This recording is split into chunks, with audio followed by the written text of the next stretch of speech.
in this role. I've been with this organization, the Brahma Kumaris, for about 25 years or so, meditating, studying, practicing. And with this center since about 3 years.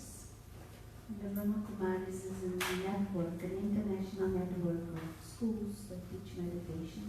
And this place has been here about 20 years. But also, I'm here for the first time. So. And tonight's session is, what is the title? On tonight's session, and we are doing some experiments with recording our Thursday night sessions. So we are not videoing any of you, but we're trying to capture the lecture itself.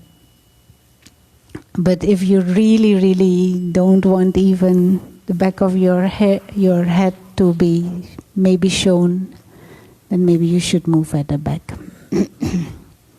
But we are not recording anyone. Tonight's session, the jail of attachment. And the freedom of letting go. This word attachment is a little bit of a sensitive word. Because sometimes we confuse or mistake attachment with love or care. But in the context of what we teach here, and if you hear us use this word, attachment, we mean dependency. So we do not mean that love is not good. What we're saying is dependency is what ultimately leads to pain and sorrow. So that is what we are going to explore tonight. Yeah. I hope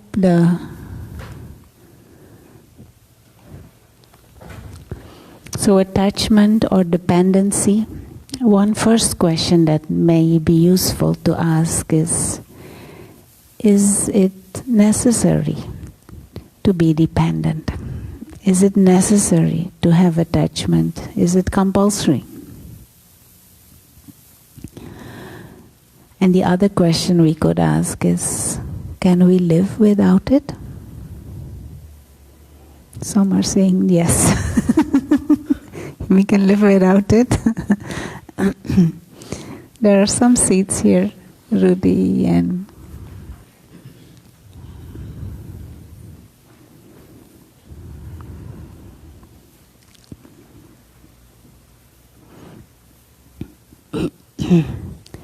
so this may be a good first question to ask yourself. Why are we getting attached, and is it necessary to be attached? So we are gonna explore a little bit this dynamic tonight.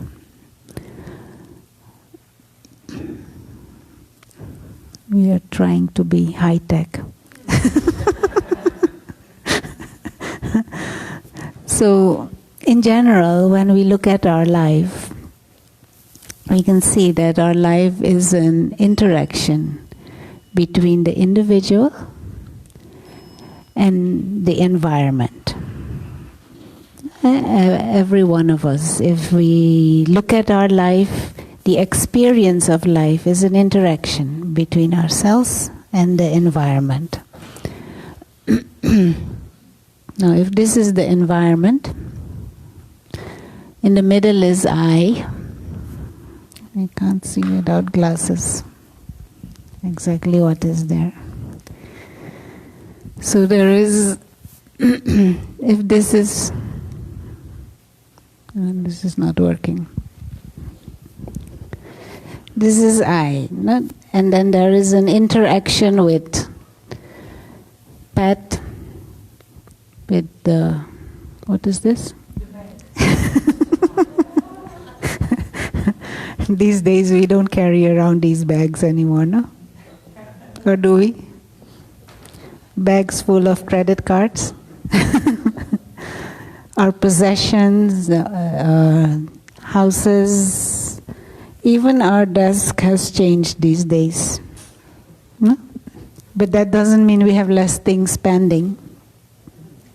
I hope your desk doesn't look like this, but in the computer it might be looking like this. We have a certain education, we have certain relationships, we have pets. Our life, the individual and his environment. Now, all that it actually has sound.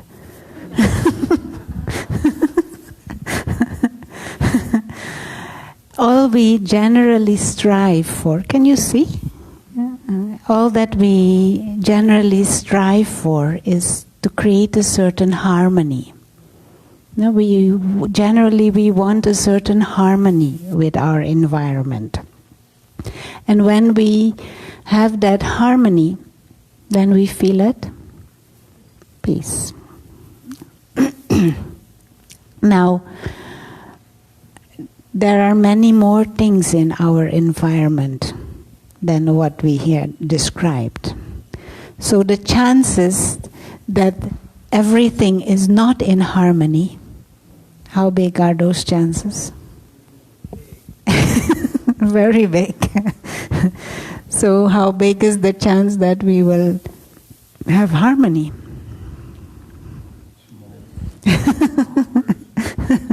So how big is the chance that we will experience peace all the time? Very small. No? Because we are striving for this harmony with the environment. Now, it's supposed to work.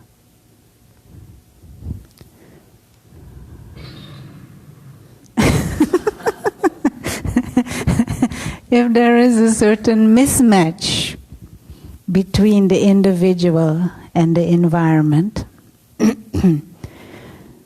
then there is the experience of stress or of sorrow. No? So, for example, this bag is not big enough, or this car is not mine, and I wish it was, or there is some mismatch here and this heart changes into a broken heart. Or the pet disappears for some reason.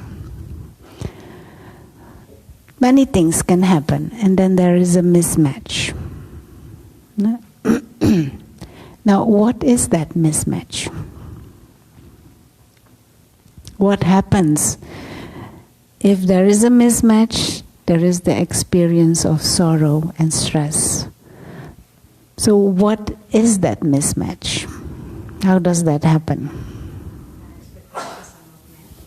Expectations are not met. Desires. Very good. Expectations are not met.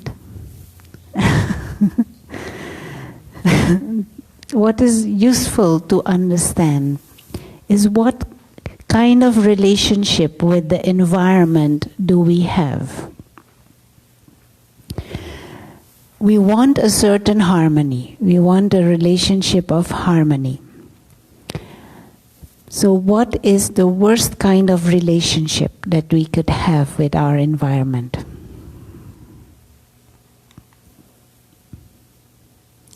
This is the individual, and the worst kind of relationship is when our environment is boss and I am victim.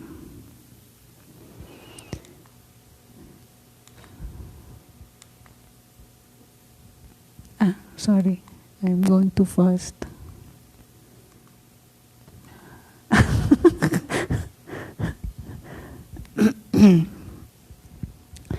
If we have a relationship with our environment, and I'm staying with this broad word environment, but it can be anything or anyone. If the relationship with the environment is one of the environment is boss and I am subservient, this is a relationship of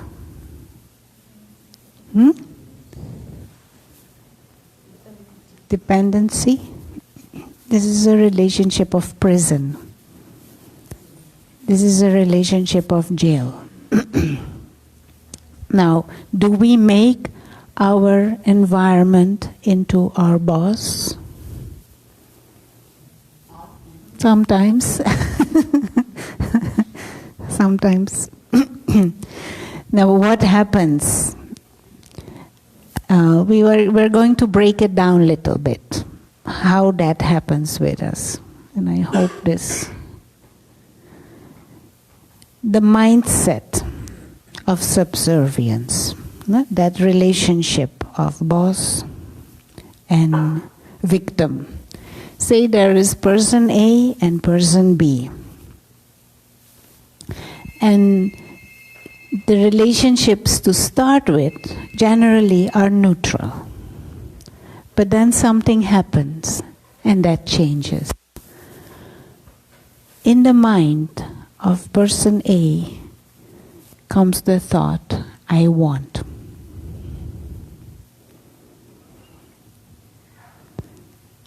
And then what happens? That person creates a certain desire of someone else, person B. And it gets the form in our mind of I want. It might be even stronger, I need. Or I demand. A desire. And then person B is in charge to fulfill that desire. Isn't it? Now, did person B ask to be in charge? No, he didn't. But person A has made him boss. He hasn't asked to be boss. But by creating the desire, by creating the expectation, B has become in charge. So B is now in charge of making A happy or of disappointing him.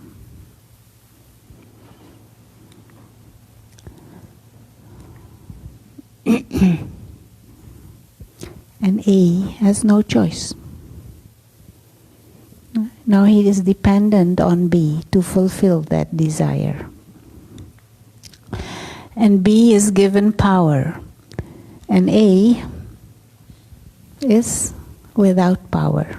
We're simplifying it, but just to understand the dynamic that happens. So B is made into the boss. And A made himself into a victim or dependent or subservient. Is this clear? Logical? Understandable? Does this happen in New York?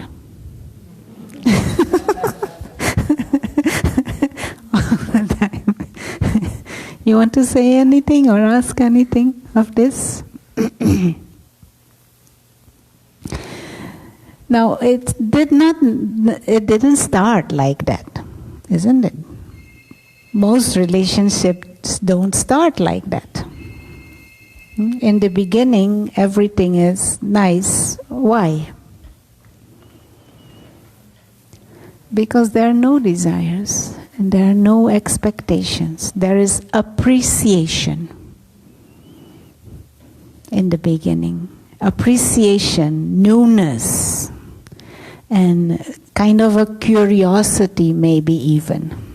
Kind of a a feeling of adventure and something nice and new. But then after a while, I want, I expect, I need, I desire, I demand, I take for granted. And the moment that we start using these words in our mind or even verbally, the other party is made in charge to fulfill my needs and my desires. That is what we call attachment. That is what we call dependency. Now, is this an emotional, healthy situation? So why do we do this? Anyone likes to have many bosses?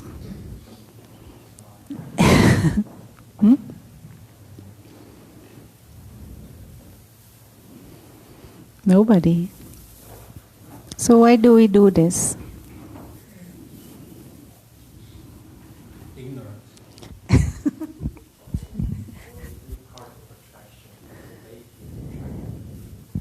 A is attracted to me.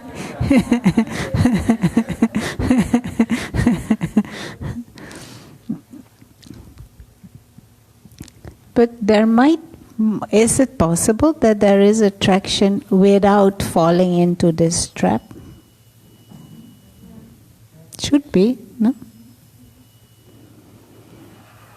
So how can we do that?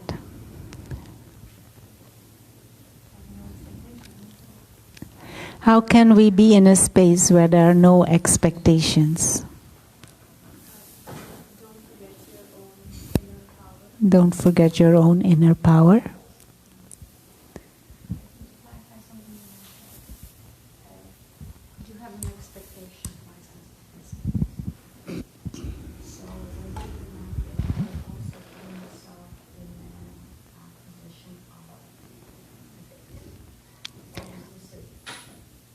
If you demand respect, or if you have an expectation of respect,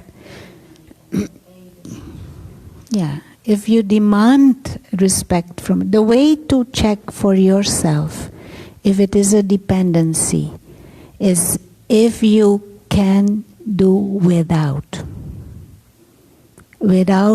feeling stress, without getting sorrow, without feeling insulted, without feeling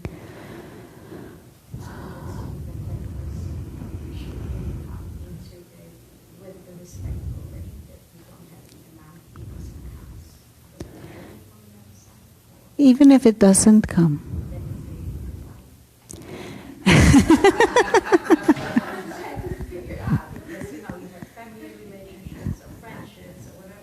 Yeah.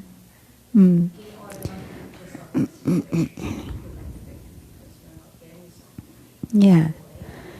You are the victim when you need it for your self-respect, when you need it for your composure, when you need it for your sense of value, when you need it for your peace.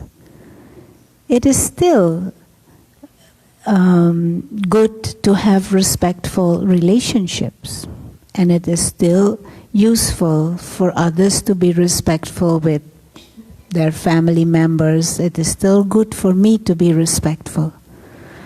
But it becomes a dependency. It becomes an attachment when I can't do without it. Understand the difference? And so it does not necessarily have to do with others. It is more my own inner positioning. Anyone else?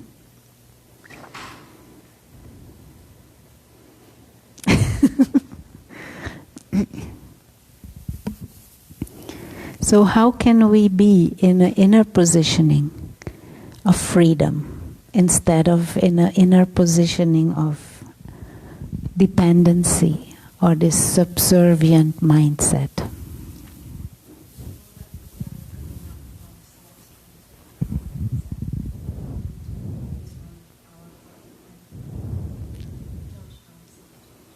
Very good.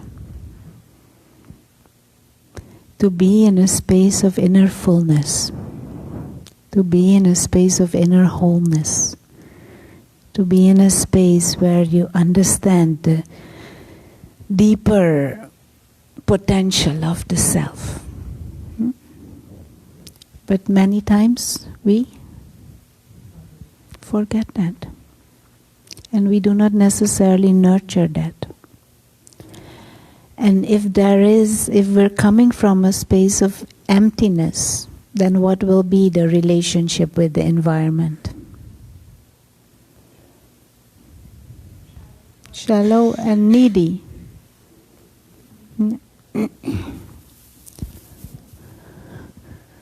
So when a desire or an expectation is created, a boss is born.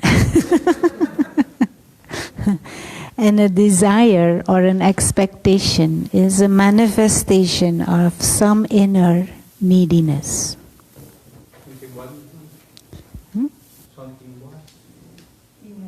Neediness or emptiness, you could also say. Subservient mindset.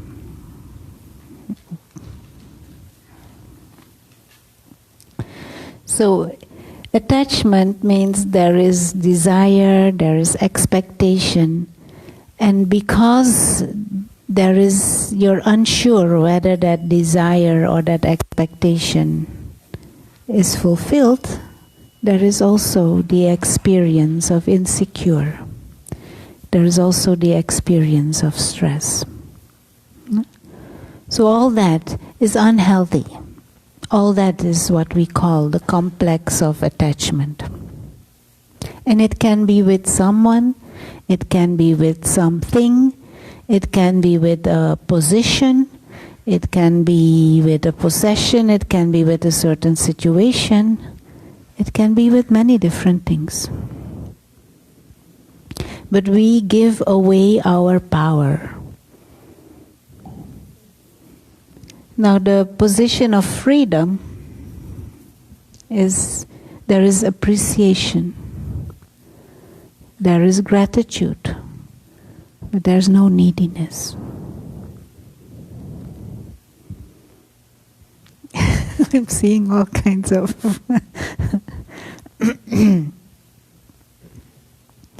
Do you understand these dynamics? Appreciation for self, but also appreciation for the environment. You appreciate it, but you're not dependent on it. No? That is like a healthy relationship. So I appreciate this table being here. It is useful, or this mic being here, or these flowers. I appreciate it. But I don't need them to be here, to be peaceful. Yeah? Because without them, I also enjoy my own company.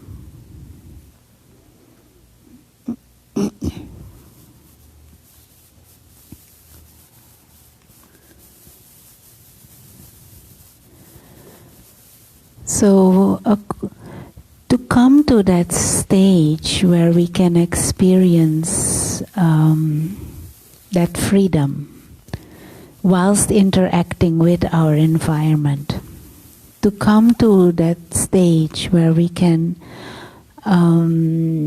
enjoy our environment without it becoming boss, without making it a boss.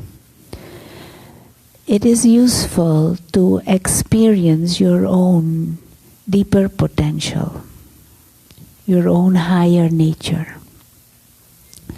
A mind is one way that we describe that practice.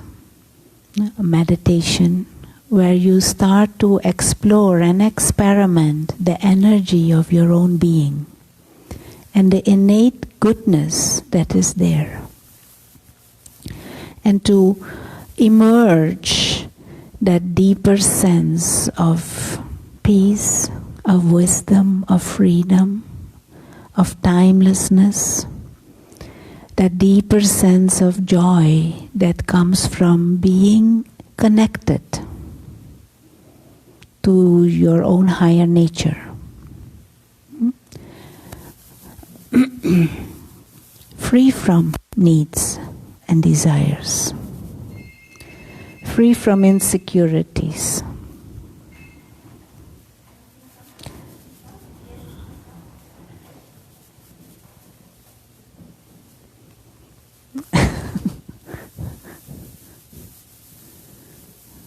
I like toys. So why is our life filled with so many desires and expectations?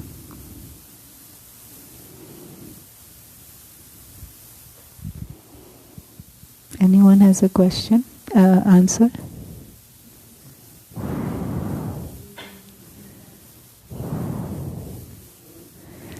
Because we feel that happiness will come from outside. Very good. Anyone else? Why is our life filled with desires and expectations? We are not aware that these expectations will be fulfilled by ourselves. So we always, we are not aware of, and we find that we need to actually get it from outside. Yeah. But we are not aware. A little bit what Haima is also saying. We are conditioned to think that happiness comes from outside. We are conditioned to think that by ourselves we are nothing. We are conditioned to believe that we need many different things in the environment to be in a certain way for us to be peaceful. This is a conditioning, and it pervades society. It pervades our culture. But it puts us in a situation where we are always subjected to desires and expectations and assumptions and some neediness. But also it puts us in a space where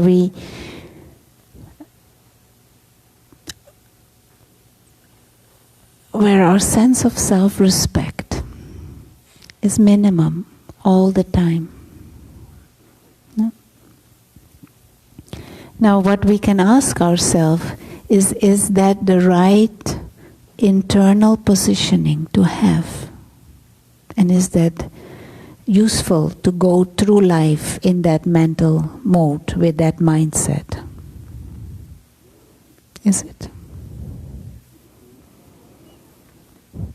So that means we should do something about it, no?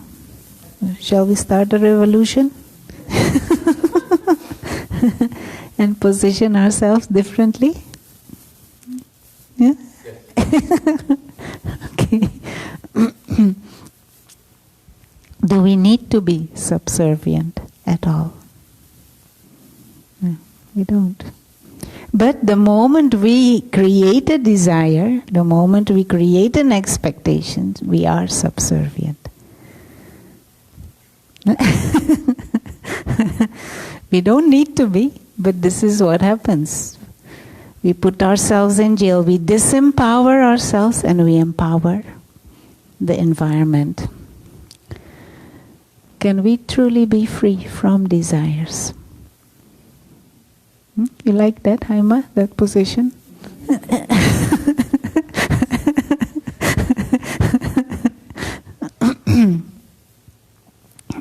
On the beach, summer is coming, no desires. Only desires is that the sun will be there.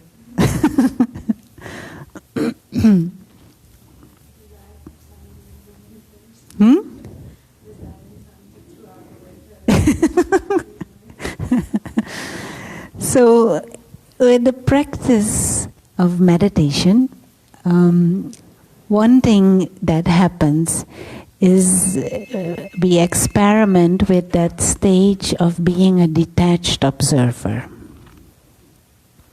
No? So you as if watch the environment with that kind of a detachment. It is like extra.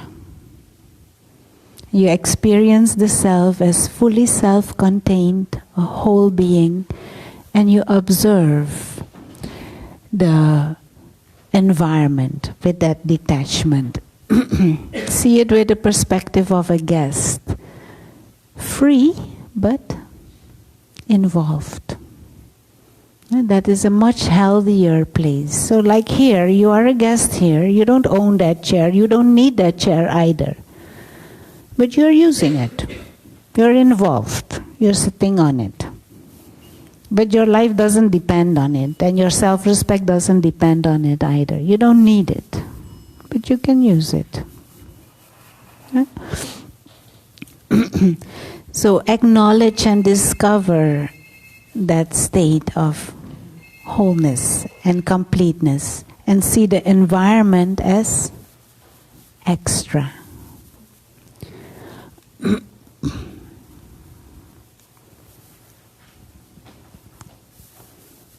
Just little jokes.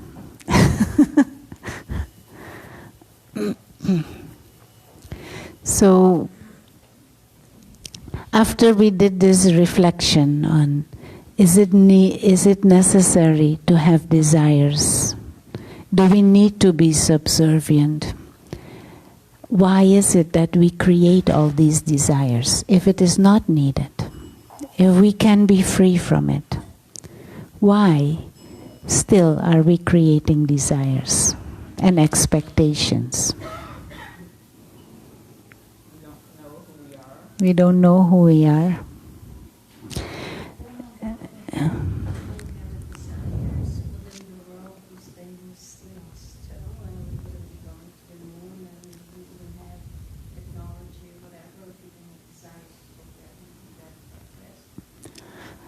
First of all, I don't know exactly what the use is of going to the moon, but I understand what you're saying. But there are two reasons. There are two ways that we are motivated into action. One is the neediness, and so the desire to attain something or to get something. The other way to be motivated into action is, what is the word? Your own inner fullness that you share with others. So one thing is we can compete to be the best, or we can be the best to serve. These are two different positionings. So it isn't that now I am full, so I'm not going to do anything anymore. But because out of that fullness, your sharing is out of love. Your sharing becomes service for others. A higher purpose, yeah, becomes. One time we had this discussion with someone who was the CEO of a pharmaceutical company. So he said to me, Rona, if I'm going to be like that, then I will not work anymore. If I don't have, now I go out and I want to beat the competition. And I want to show who is the best. And I am out there to beat the sharks. If I'm in a mindset like this, no desires, then I won't do anything.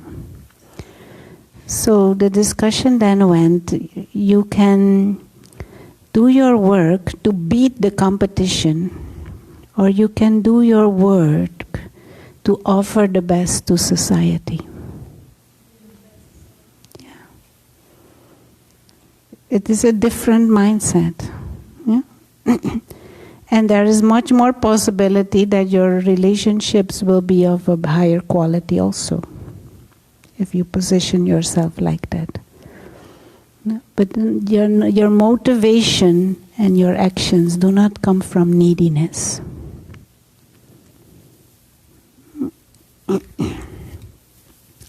So, but why is it that we create all these expectations and desires? What happens deeper inside? So we're going to simplify it again with, he is called Tom. We call him Tom. And Tom likes plants. So there is a plant in the environment of Tom. And Tom, what happens? Did I go too fast? So this is Tom, body and the plant. And we'll go into the process of identification. This is what happens to us. We start to identify with things around us, with our environment. And in our environment, there are many things. Our world or our environment, there are many things that we can identify with. That oval shape, that is an image of our mind. So there is our environment, and we are in that environment, and we create in our minds identities. We identify with things. And so one identity is of the body. We identify as male or female. We identify by race. We identify by age. I'm young, I'm old, we identify with culture or physical beauty. We identify with our body. Now someone says, I don't like your body. We feel offended. Someone says, I like your body.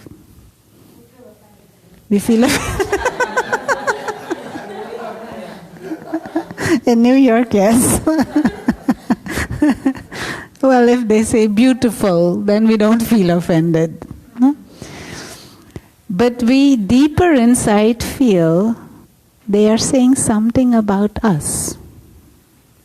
Body is our vehicle. Just like car, a bit more sophisticated, but just like a car. Someone says, I don't like the color of the car. So what? If I don't identify, I don't feel hurt. If I identify, I feel. You don't like your dog?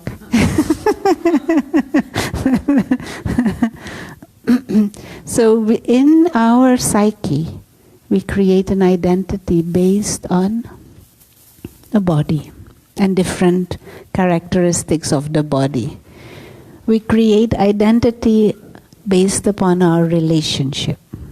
I am the wife of the professor at NYU.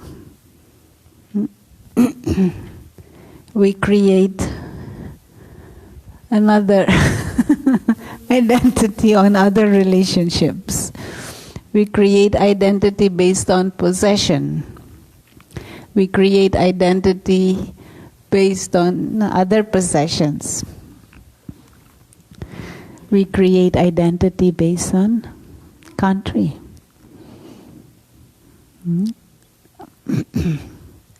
We create identity based on our pets. We create identity based on the Wall Street. We create identity based upon our job. So there are many identities. And every identity has its own space in our psyche. So there are many identities, and every identity is what we call an ego. So there is ego based on position, possession, relationships. Now we come back to Tom. Where's Tom? So as we identify, we give more power to the environment, become more subservient to the environment. Identification is even stronger than desires. Where is Tom? How do we free ourselves from these identities? Here is Tom again with his plant. So how does this process of identification start? Sorry.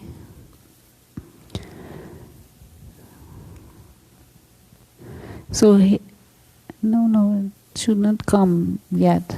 Why doesn't it stop?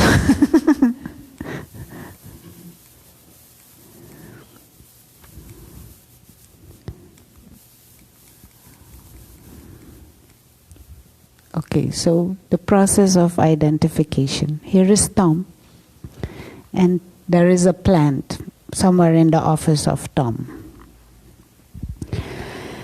Now, Tom every day waters the plant. It's not his plant. The office bought it and put it there. But he waters it. And because he likes plants, nice. Put greenery in the atmosphere. It cleans, brings some oxygen during the day, at least. So he waters the plant. And the plant starts growing nicely. After 1 week, what will happen inside of Tom?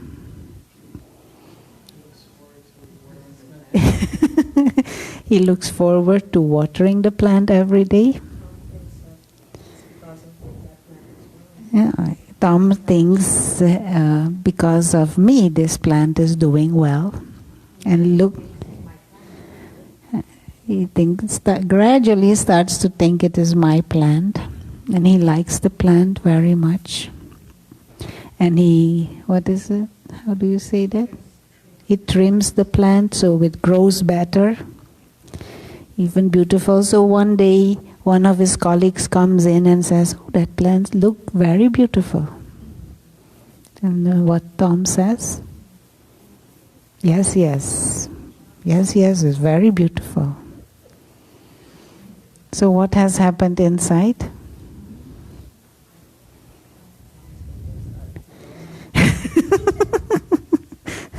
Tom's ego grows because deeper inside, first he just likes the plant. Then he takes care of the plant. He waters the plant. He likes it even more. He thinks it is very beautiful. But gradually in the mind he starts thinking, that plant is mine, and that plant defines part of me. So now someone makes a comment of that plant, Tom thinks he's commenting on me.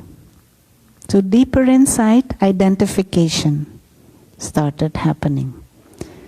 Now after 2 weeks, I hope I'm not taking an example that really happens to anyone. After 2 weeks, another colleague comes in and says, "What ugly plant you have here." How will he feel? Tom definitely will feel offended. Why? Someone just doesn't like plants. What is the problem? Why does he feel offended? Yeah, because he feels that criticism of the plant is criticism of me. But he continues to water, and now even flowers come, plant grows more. And after a week, another week goes by, and then someone comes into the office and says nothing at all about the plant.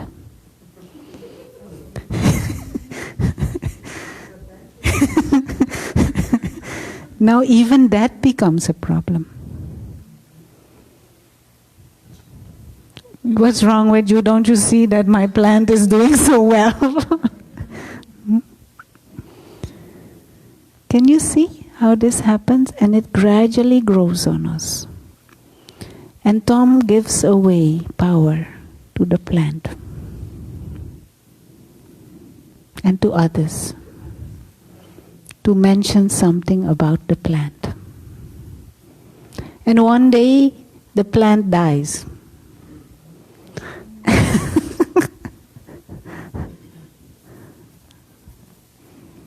Or one day someone says, "Oh, I really like your plant.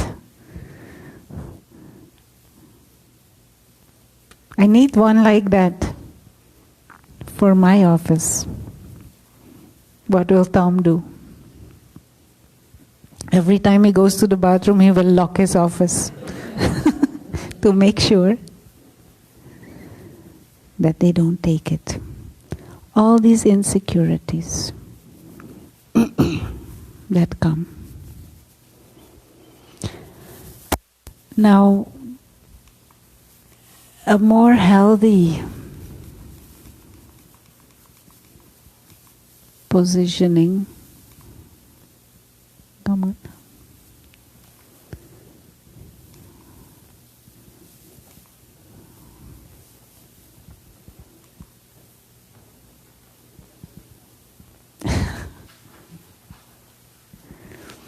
A more healthy positioning that Tom can take is if Tom learns to just water the plant, to look after the plant, but not identify with it.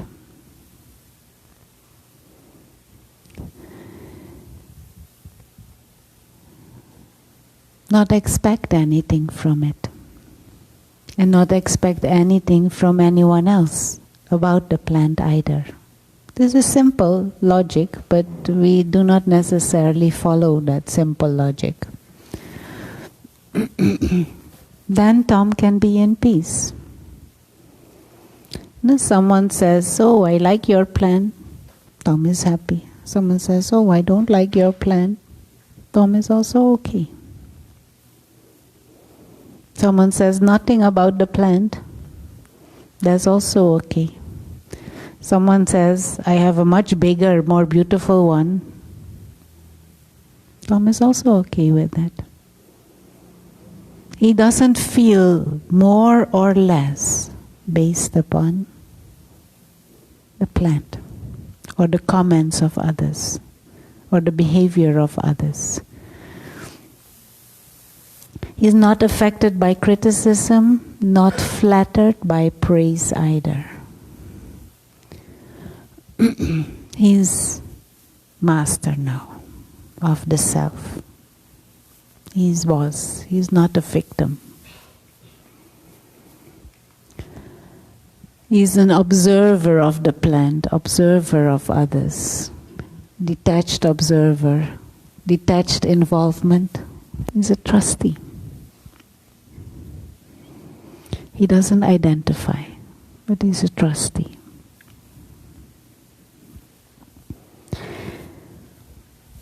Now this is the method to free ourselves. Instead of getting into that identification, into that spiral of wanting and needing and wanting to own, wanting to have. Stay in that space of observing. Stay in that space of detachment. To stay in that space of trustee.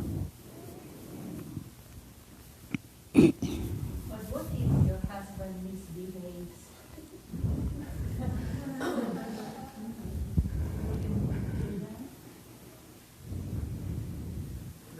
So I don't understand what you want to know. I'm saying that when you are with those like family member, like if my brother is very unhappy or something, I do feel, the closer the relationship, the more at least you feel sad or you feel you don't, completely detached. It's harder when the relationship is very good. And then it is not closeness, then there is dependency. Closeness and dependency is not synonymous. Dependency is not synonymous of love. This is where our conditioning has become wrong. We feel because we are close, I have to be emotionally dependent. And actually, if we are emotionally dependent, we are of less use to each other. Yeah, I know that, but in Italy, this is different. No, Because for us, we grow up with feelings, everything is feeling. So, to have totally detached, and so I think it would be a different culture in Italy, not just about yeah, no, but one moment, no? We confuse feelings with attachment. It is not that someone who is free doesn't have feelings, but there are healthy feelings and there's no dependency. And whether it is cultural or not, if it is cultural, it puts us in jail, emotional jail. And then that is not useful. And to call it culture, or to justify it with culture, that just means I will continue to feel vulnerable. Now, at least at an individual level, we can position ourselves differently. Now, some of the things, one example that we often give is there are an example of 3 people. One has sympathy, one has empathy, and one has apathy. So there is a huge hole, and someone falls in the hole and springs the ankle. Can't get out, cries out, help, help, help. So someone who has apathy walks by, and the person crying out, help. So the one with apathy looks in the hole and walks on. One with sympathy walks by. He hears the crying out of help, looks in the hole, and he jumps in, joins them, crying, help, help. Also springs the ankle. So now there are 2 people in the hole. Third person walks by, has empathy. Hears both of them crying. He looks in, takes out his phone and calls 911. This is the... I'm so sorry that happened to you. I'm here to help you, Yeah, of course. But you don't jump in also and join crying. That is the difference. Of course. You say, just wait a moment, I will try and get some help. See if there is something. But if I jump in and also spring my ankle, what is the use? That is the difference. Now, if I am in the jail of attachment, it is as if I have joined in the hole. That is not sensible. Having feelings, being empathetic, being compassionate doesn't mean we are losing our sense or logic. A balanced life is a life where there is both. You wanted to say something? We're conditioned to believe that, I don't know, the word is love, right? That if you're coming from a position of detachment versus attachment, then you're not loving, right? If you're using your ability to discern, that means you're not compassionate. Yeah. So I think that's how we've been conditioned, Yeah. Yeah. which keeps us Yeah. in that subservient state. Yeah. all the time. Yeah.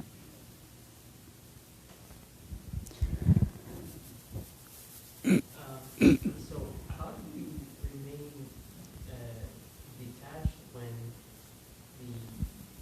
the activity, like I know the watering the plant and taking care of the plant is kind of like a metaphor in this case, but how do you remain detached when the activity is like consuming like almost 90% of your time, like if it's your job or your livelihood, how do you sort of remain detached when that occupies like most of your active day? Mm-hmm. Even if I do something all the time, it doesn't need to define who I am. No? But that is where we lose perspective. And one very powerful method to not get lost in it is to always aim to see the bigger picture. To always aim to see a broader perspective.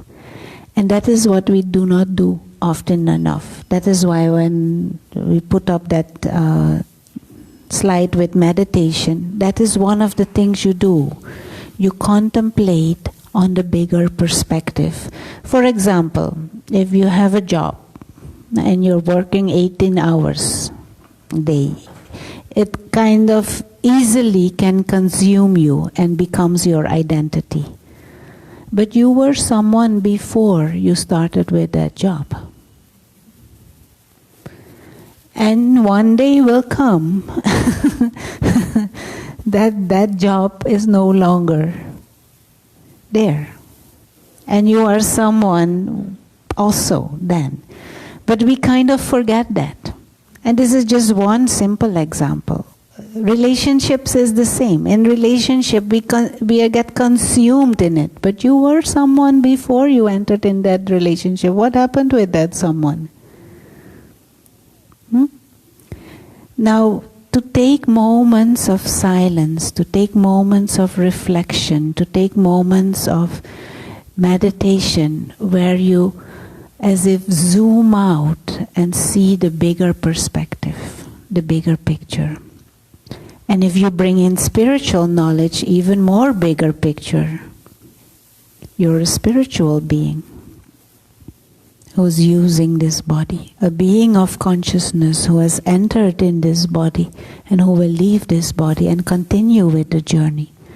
So there is a much bigger perspective on self.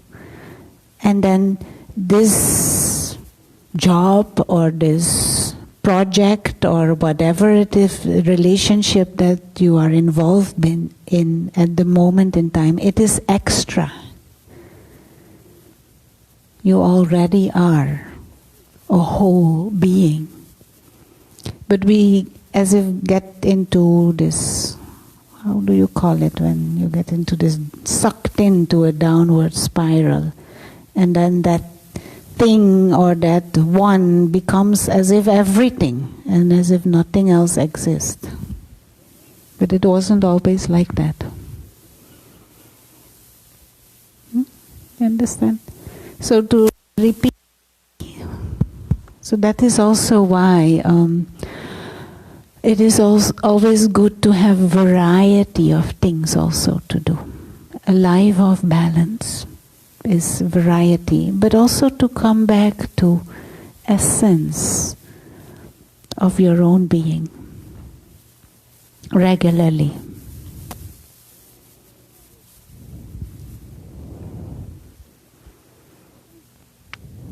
Any other comments, questions? I hope this still works. In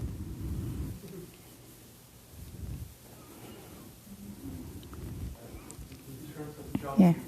attachment, you just said that through meditation we can achieve that, and also you mentioned that we need probably to have a variety of things to do to occupy ourselves. that what you mean to occupy yourself so that we don't have to be attached to one thing? This is not even spiritual, no, but just general human life. It is good to have variety of things, a balance of things. To always only work is not very balanced either. There are many aspects to human life. No, and we jump on one thing that then consumes our whole psyche. But to come out of these different identities based on things that are temporary, come back to our spiritual identity, which transcends all those temporary things, the inner being or the soul.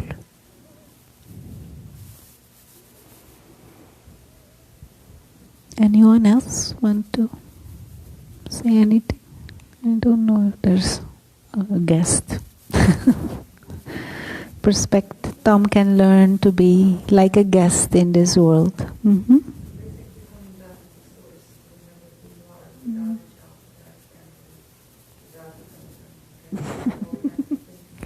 To remember yourself, yes.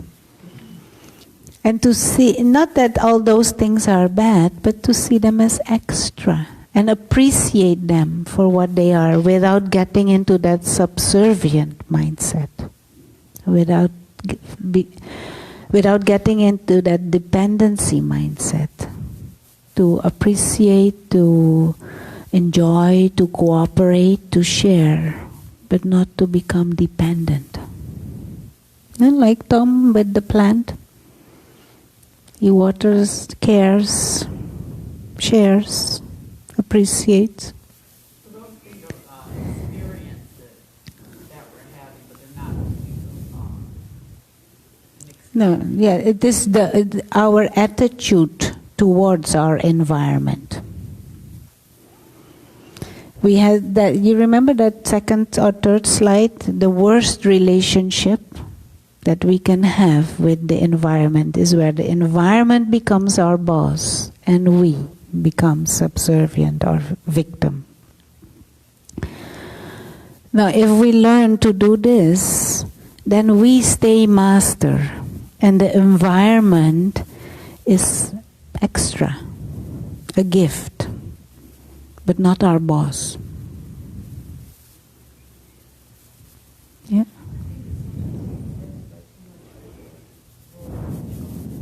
Mm. Yeah. Yeah, yeah, yeah. But who we truly are, which is your question, that is, we are observers. We are experiencers. We are guests in this world. Now, on this planet, truly, we are guests. And this planet is like our what? Second home? Temporary holiday station.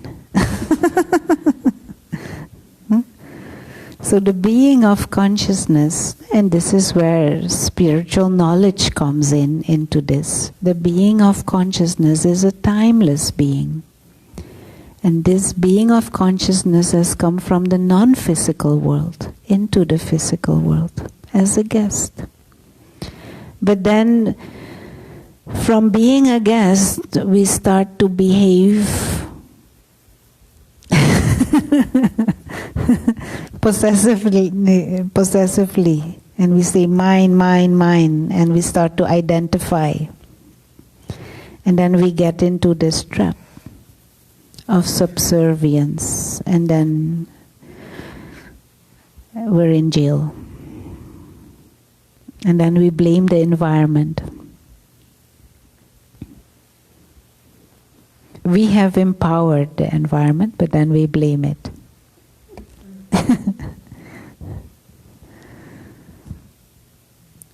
the jail of attachment and the freedom of letting go. It's not mine. I'm just a trustee. Doesn't mean my love is less. Doesn't mean my care is less. But it definitely means I'm not in jail anymore. And so what we can do for this is play with these suggestions. Just detached observer, a guest, a trustee consciousness. Understand and play with this image of the self as a being of light, a spiritual being, a soul who has come in this world to experience this world, to experience this body, to enjoy the good entertainment, to play the game, but nothing is mine. And no one is mine. At the most, we are trustees, even of children, or maybe especially of children.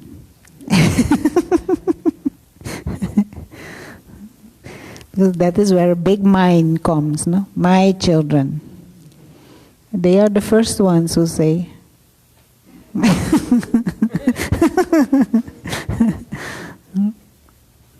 they are entrusted to you for a period of time. But they are travelers too, and they are on their own journey. And they will travel their own journey. No matter how much you expect, desire, or even demand, they will travel their own journey. So it is healthier for us to position ourselves right, to have the healthy attitude. Then the quality of the relationship stays.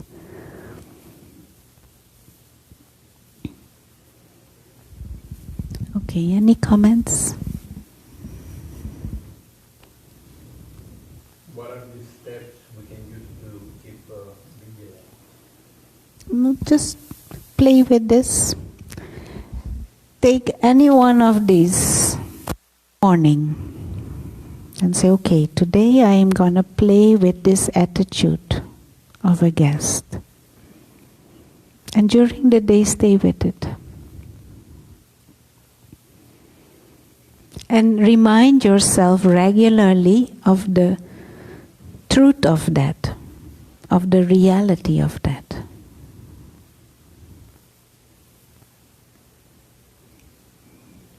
Yeah?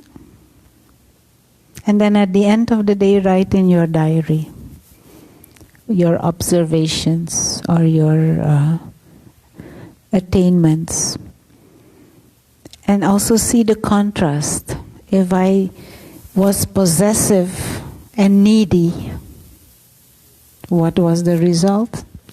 And when I could remain in that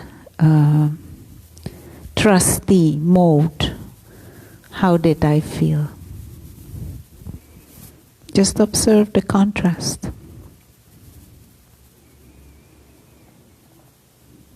Yeah? Okay, so shall we? Anyone have a burning question? I would like to hear this again. It'll be on Facebook?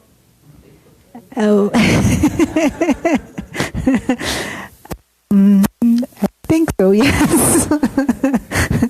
This is our second time trying out. Last week also we tried out and it kind of worked.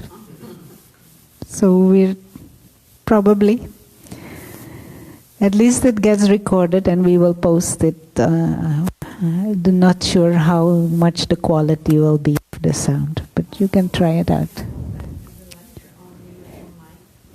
on Facebook, and then later on we will upload it on the website under what is it? Under news, I think, or under insights. We're uploading whatever we have. But at this moment, I cannot yet guarantee the quality, but we're working on it.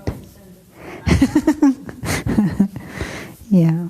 But we're experimenting, and then it will become better. But yes, you can try the Manhattan Facebook, and after a few days it will be on the website.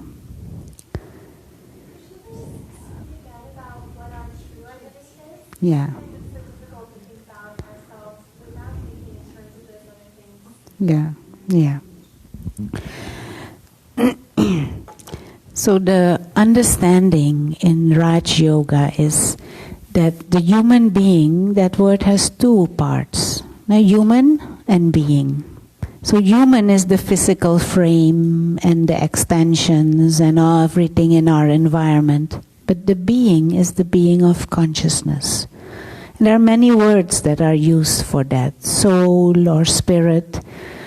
But that being that is not visible, but the being that creates thoughts, the being that discerns and makes choices, the being of consciousness. And that being transcends the limitations of the body. So the soul has come into this body, in the womb of mother of this body. Soul comes in the womb, body gets born, all kinds of things happen in the environment. And the moment of dying, the soul leaves the body and continues journey.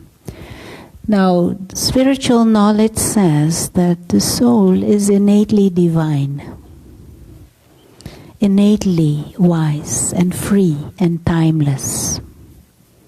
So that is our original nature.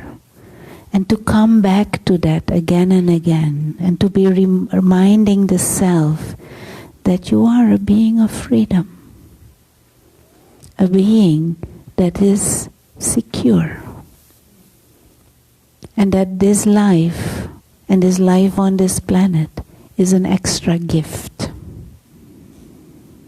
This body is an extra gift to play the game of life. But we are beings of consciousness, souls. And to come back to that, to remind ourselves, to remember that again, and to emerge that experience, that is what is called meditation, Raj Yoga meditation. And we have not been remembering our true selves for a long time. And that is why we're creating all these identities based on plant and pet and position and possession and people and pennies. And so if there is interest in that and to explore that further, then I would invite you to do some of the follow-up courses that are there to go more in depth of the spiritual knowledge. But we have become trapped in this web of identifications. We have become trapped in this web of desiring and neediness and expectations and attachment. And not only we have become trapped in it, we have started to believe that that is normal and that it is acceptable. And that is why we are stressed out.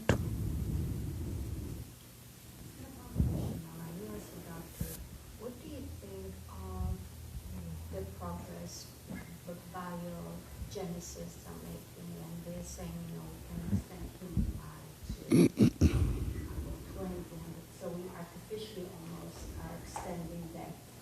Yeah, extending physical life. I don't think we should aim or that should be our bigger priority, and that is not our bigger priority in spirituality. Our priority in spirituality is quality of life, whether we can extend it or not. And science is moving in that direction. Fine. But what do we need 150 years for if it is all quarrel and stress and fighting? No, people want to live longer because they're scared of dying, because the identity around the body is big.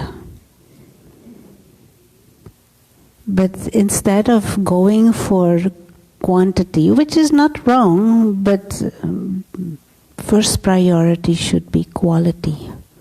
Because even if body can live 150 years, if there's no quality of human nature, we will destroy each other anyway. Emotionally, but even physically. Anyway, but time is going quickly. So let's close with a moment of reflection.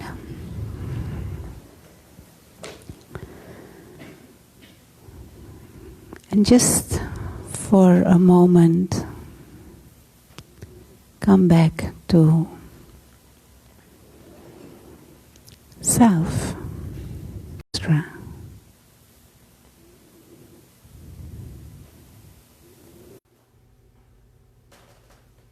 And remind the self of our existence as a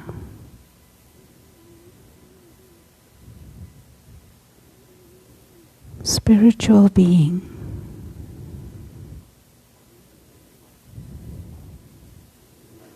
A being of light.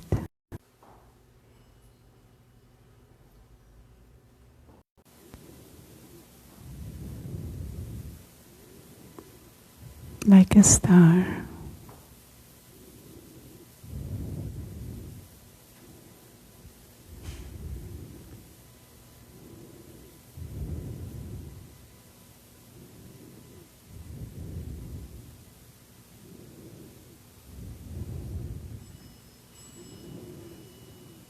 And just see how it feels.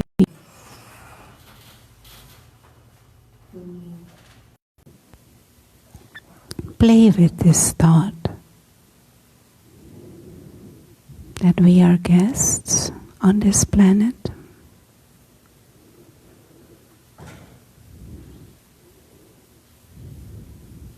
This inner being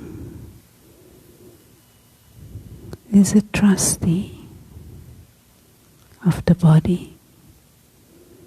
We don't own anything.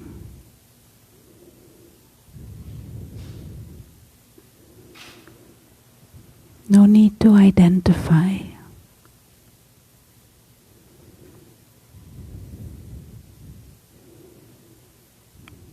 The inner being is innately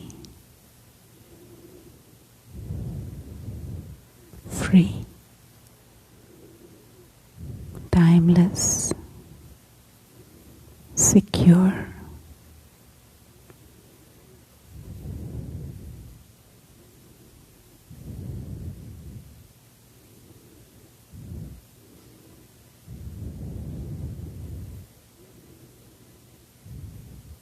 The soul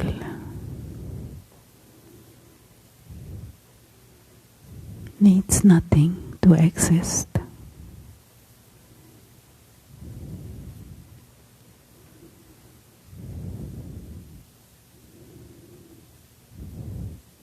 And the whole physical world is an extra gift.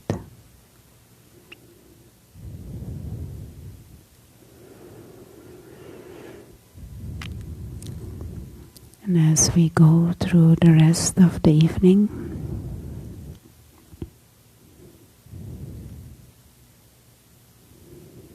we aim to continue to play with experiencing the self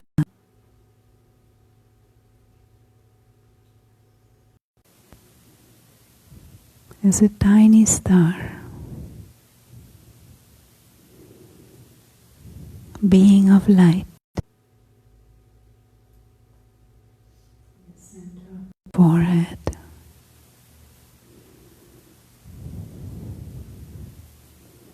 a guest in this body, a guest in this world.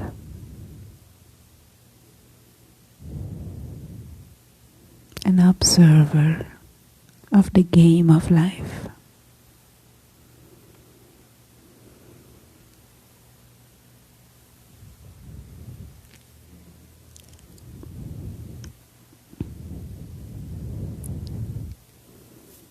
Thank you. For those who are here for the first Do not receive our programs. ask if you would want Join the mailing list. Please use your name. and your email address. And there are some Flyers on the desk also. There's also a Spanish program coming up. So if you speak Spanish or you have Spanish family or friends, on the desk is a program 1st of May, same timings. Most welcome. I hope to see you all again.